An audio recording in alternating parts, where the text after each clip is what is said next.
Da buoni montanari siamo abituati a muoverci a piccoli passi e senza dar nulla per scontato, quindi mancano pochi metri alla vetta e quindi siamo consapevoli del grande lavoro, ma siamo ancora consapevoli che la vittoria non l'abbiamo portata a casa. Mancano 4 giorni al verdetto definitivo per l'assegnazione delle Olimpiadi invernali del 2026 e nonostante i segnali incoraggianti, per primo è il sindaco di Cortina a richiamare alla concretezza.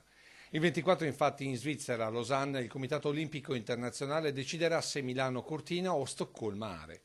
E già qui un piccolo segnale a favore dell'Italia arriva dalla richiesta di chiarimenti agli svedesi, con la capitale che, pur garantendo quanto richiesto, ha deciso di non firmare il contratto come città ospitante. E questo alimenta l'ottimismo tra le Dolomiti, che tra l'altro mercoledì festeggiano i 10 anni dall'inserimento nella lista dei patrimoni UNESCO.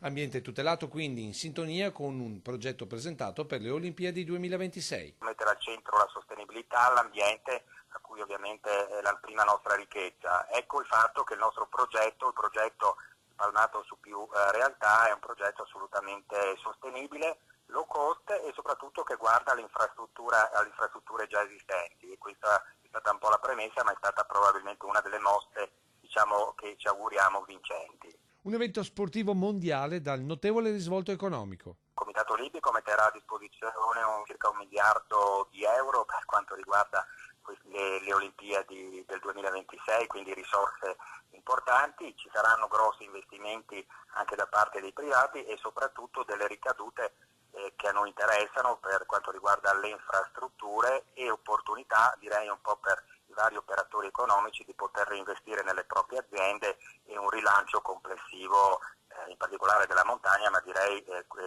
sicuramente delle realtà delle due regioni che partecipano.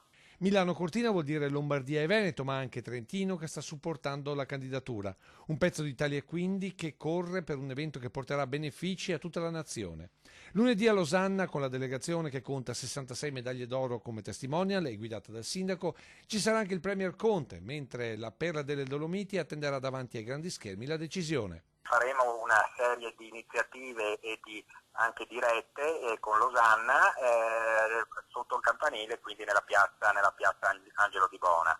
Un pomeriggio di grandi emozioni che Media Nord-Est seguirà con collegamenti e servizi per descrivervi in diretta le emozioni della candidatura a Milano-Cortina 2026.